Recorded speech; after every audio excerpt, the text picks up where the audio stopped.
భవతీ భిక్షాందేహి అని ముగ్గురు ముత్తైదువుల దగ్గర భిక్ష తీసుకో.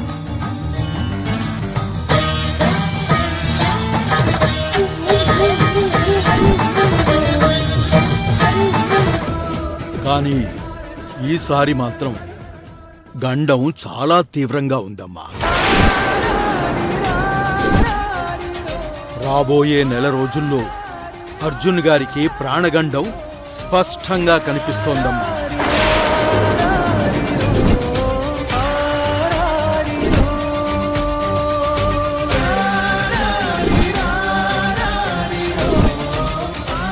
ఆ రోజు నేను చేసిన సుమంగళి వ్రతం వల్ల అమ్మవారు అర్జున్ బాబుని కాపాడారు. మరి ఈసారి ఏం చేయాలి? పంతులు గారు, దీనికేం పరిష్కారం లేదా? ఉందమ్మా. రేపు శివరాత్రి రోజు అర్జున్ గారు తమ ధర్మపత్నితో కలిసి మృత్యుంజయ హోమం చేస్తే ఈ గండం తప్పిపోతుందమ్మా. తప్పకుండా చేస్తాను సిద్ధాంతి గారు. నువ్వు మాట్లాడుకో. సిద్ధాంతి గారు, నా కోడలు లేదు, కాబోయే కోడలు మాత్రమే ఉంది. ఆమెతో హోమం జరిపించొచ్చా? అదేంటమ్మా?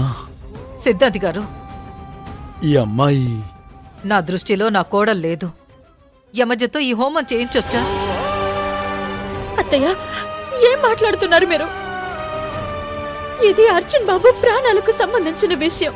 నా మీద కోపంతో మీరు తప్పు చేస్తున్నారు. నేనే తప్పు చేయడం లేదు. ఏది ధర్మమో అదే చేస్తున్నాను. ఏదత్తయ్య ధర్మం? అగ్ని సాక్షిగా తాళి కట్టిన నన్ను వదిలేసి వేరే అమ్మాయితో హోమం చేయించడం ధర్మమా? అది ఎంత ప్రమాదమో మీకు తెలుస్తుందా? ధర్మాన్ని మనం కాపాడితే అది మనల్ని కాపాడుతుంది. దాన్ని దాటితే యమపాశమై నాశనం చేస్తుంది.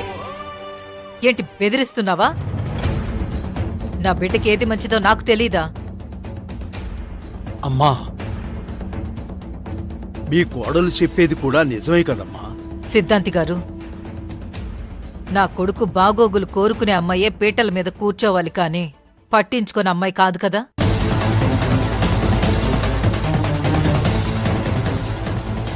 మీరు పూజకు సంబంధించిన ఏర్పాట్లు చూడండి. అలాగే.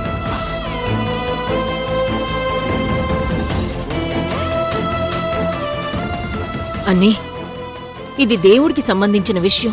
కావేరి మీద కోపంతో అర్జున్ బాబు ప్రాణాలతో చెలగాటం ఆడకు. కాకి, ఇది మా కుటుంబ విషయం, నువ్వు కలగజేసుకోకు. ఇంకో మాట, నువ్వు నన్ను అన్నీ అని పిలవద్దు. అత్తయ్య, కావేరి చెప్పేది కూడా నిజమే. ఇది బావ ప్రాణాలకి సంబంధించిన విషయం. కావేరినే పీటల మీద కూర్చొనివ్వండి. నువ్వు నోర్మొయ్. మంచి దానిలా నటించి సిచ్యుయేషన్ ని నీకు అనుకూలంగా మార్చుకోకు. ఇది మరీ బాగుంది కావేరి. యమజ నిన్నే పీటల మీద కూర్చోమని చెప్తుంది కదా, ఇంకా ఎందుకు లేనిపోని మాటలు మాట్లాడుతావు? నువ్వు మధ్యలో మాట్లాడకు. ఈ యమజ దుర్యోధనుడైతే నువ్వు శకునివి. కాకి, ఎందుకొచ్చిన అనవసరపు మాటలు? అర్జున్ ఉన్న చోట కావేరి ఉండడం కూడా నాకిష్టం లేదు. అలాంటిది తన పక్కన కూర్చుని పూజ చేయనిస్తానా? నా బిడ్డ మాటిచ్చాడని మీ ఇద్దరిని ఇంట్లో ఉండనిచ్చా, అంతే. అంతకు మించి ఈ ఇంటికి మీకు ఎలాంటి సంబంధం లేదు. అత్తయ్య, అత్తయ్య, అర్థం చేసుకోండి. ఇది నా భర్త ప్రాణాలకు సంబంధించిన విషయం. ప్లీజ్ అత్తయ్య, అర్థం చేసుకోండి. ఒక్కసారి విడిపోదామన్న ఆలోచన వచ్చిన తర్వాత తను నీ భర్త ఎలా అవుతాడు?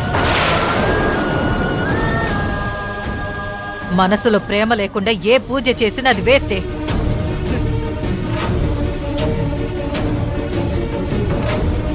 యమజ, నువ్వు పూజకు రెడీ అవ్వు. అలాగే అత్తయ్య.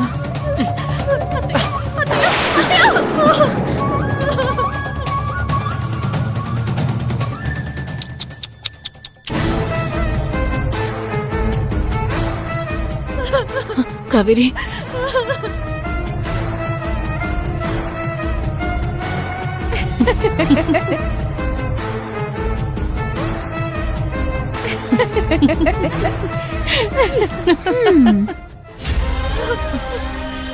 ఊరుకోమ్మా.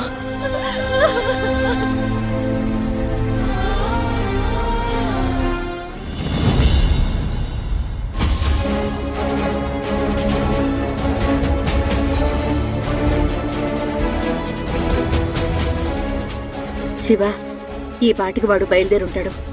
వాడు రాగానే మళ్ళీ ఏ ఆడపిల్ల జోలికి వెళ్లకుండా వాడికి గట్టిగా బుద్ధి చెప్పాలి. అవును శివగారు, వాడి జన్మలో మళ్ళీ ఇటువంటి పనులు చేయకూడదు.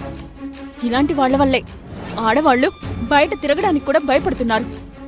వాణ్ణి రాని స్నేహ, ఎలా బుద్ధి చెప్పాలో అలా చెప్దాం.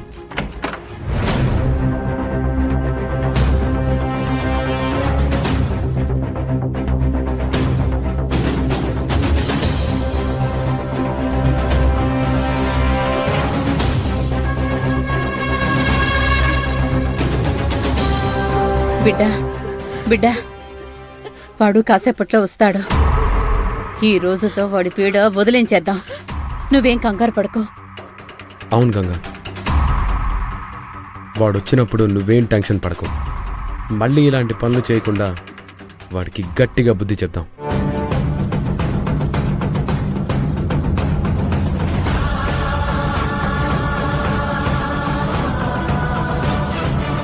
బిడ్డా, ఏమైంది? ఎందుకు టెన్షన్ పడుతున్నావు? బిడ్డా, గంగా, ఎందుకు అలా టెన్షన్ పడుతున్నావు? మేమంతా ఉన్నాం కదా, ధైర్యంగా ఉండు. బిడ్డా, బిడ్డా, ఏమైంది? అయ్యో, అయ్యో, గంగా, గంగా, గంగా, గంగా, గంగా, గంగా, గంగా, బిడ్డా, గంగా, కూర్చో. గంగా, గంగా, కూర్చో, కూర్చో.